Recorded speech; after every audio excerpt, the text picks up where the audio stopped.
आपने पंजाबी का एक शब्द कई बार सुना होगा, चढ़दी कलां। आम बोलचाल में सुना होगा, पंजाबी गानों में सुना होगा, डायलॉग्स में सुना होगा, गुरुद्वारों में गूंजता हुआ सुना होगा।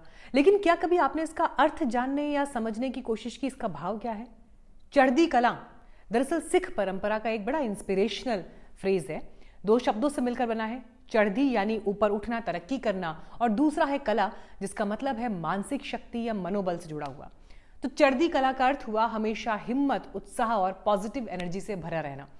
चढ़दी कला सिख परंपरा में जीवन दर्शन का हिस्सा है, जो सिख गुरुओं की शिक्षाओं से जुड़ा है, जो ये सिखाता है कि हालात कैसे भी हो, हिम्मत नहीं हारनी है। और इसी जज्बे, इसी स्पिरिट की झलक हम देख रहे हैं पंजाब में आई कुदरती आपदा में।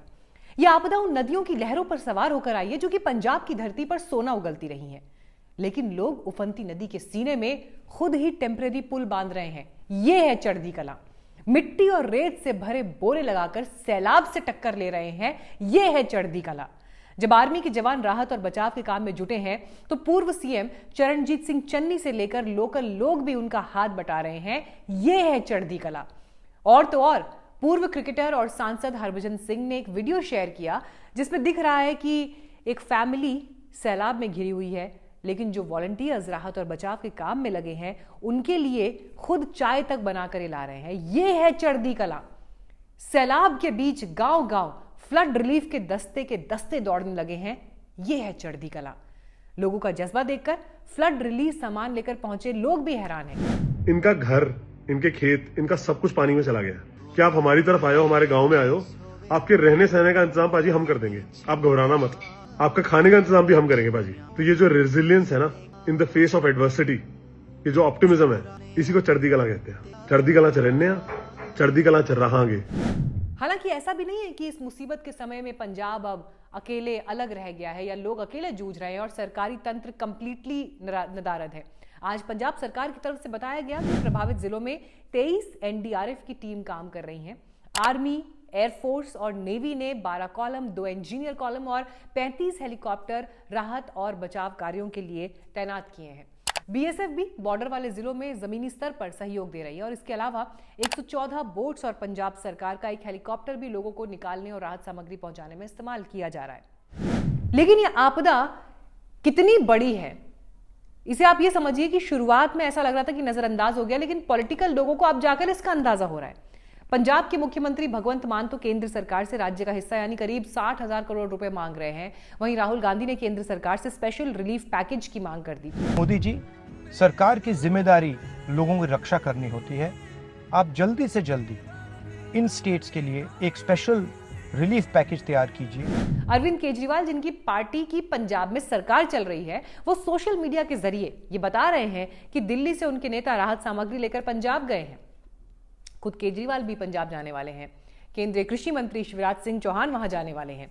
केजरीवाल वीडियो मैसेज के जरिए इतिहास की याद दिला रहे हैं कि पंजाब देश की ढाल है। पंजाब हमारे देश का केवल एक राज्य नहीं है, वो हिंदुस्तान की एक मजबूत ढाल है। वाकई पंजाब की तरफ देखने और पंजाब को समझने की जरूरत है, क्योंकि पंजाब पर यह कुदरती संकट बहुत बड़ा है। न्यूज फीड्स पर जब हमने पंजाब की इस त्रासदी पर जो पिछला वीडियो बनाया था, तो आप जैसे लाखों लोगों ने उसे देखा, सराहा, दूसरों तक पहुंचाया, शेयर किया। उस वीडियो का लिंक भी मैं इस डिस्क्रिप्शन बॉक्स में दे रही हूं। जो लोग नहीं देख पाए वो इस वीडियो को जरूर देखें।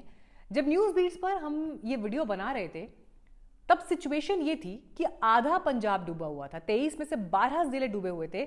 लेकिन अब खुद पंजाब सरकार ने यह कंफर्म कर दिया है कि सैलाब की चपेट में पूरा पंजाब है।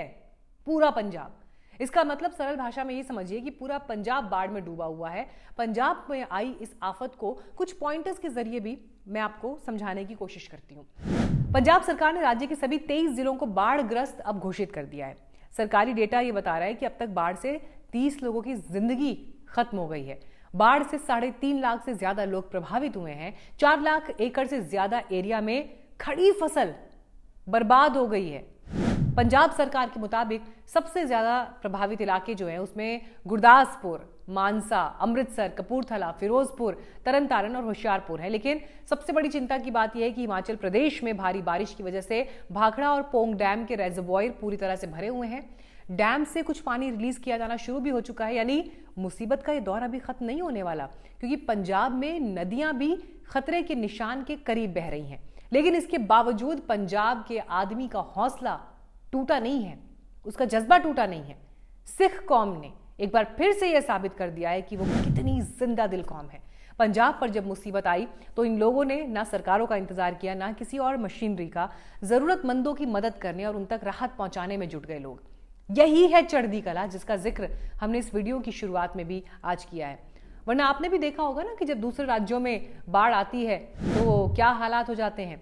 किसी राज्य विशेष का नाम लेना शायद ठीक नहीं होगा, लेकिन ऐसी आपदा के समय किस तरह की बदहवासी, किस तरह की अफरा तफरी के हालात हो जाते हैं और किस तरह का हाहाकार, चीख पुकार चारों तरफ मच जाती है, वो हमने इससे पहले भी देखा है ना बाकी राज्यों में जहां पर हालात खराब हुए। प्रभावित लोग इस कदर परेशान हो जाते हैं कि शिकायतों का अंबार लगा देते हैं, कोई सुनने वाला नहीं होता। लेकिन पंजाब की मिट्टी की बात कुछ और है।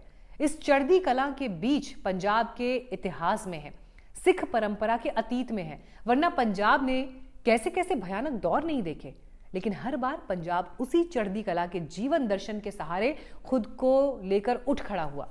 पंजाब यूं ही इस देश की शान नहीं है, पंजाब यूं ही इस देश का गौरव नहीं है। पंजाब को जीना आता है, जूझना आता है, पंजाब को हार न मानना आता है। पंजाब की कौम ने अपना पुरुषार्थ हर वक्त और हर जगह दिखाया है। खेती किसानी से लेकर देश दुनिया में हर फील्ड में अपनी धाक जमाई है उन्होंने। एक राज्य के रूप में पंजाब की परफॉर्मेंस कहीं पीछे नहीं है। आप इसे जब डेटा के रूप में भी देखेंगे तो देखिए, पंजाब में प्रति व्यक्ति ग्रॉस स्टेट डोमेस्टिक प्रोडक्ट यानी जीएसडीपी देश के औसत से ज्यादा है। और इसे आसान शब्दों में अगर मैं आपको समझाऊं तो पंजाब की इकोनॉमी में वहां के हर व्यक्ति का हिस्सा 2,27,000 रुपए, जबकि देश में ये औसत 2,15,000 रुपए है। हमने PRSindia.org की भी एक रिपोर्ट खंगाली।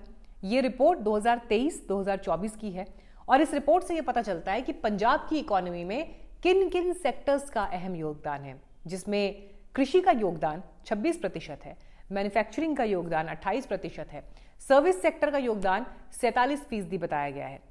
कौन भूल सकता है कि 1960-70 के दशक में हरित क्रांति की शुरुआत पंजाब से हुई थी, जिसने भारत को खाद्यान्न संकट से बाहर निकाला था। आज भी पंजाब देश के गेहूं और धान उत्पादन में टॉप राज्यों में से एक है।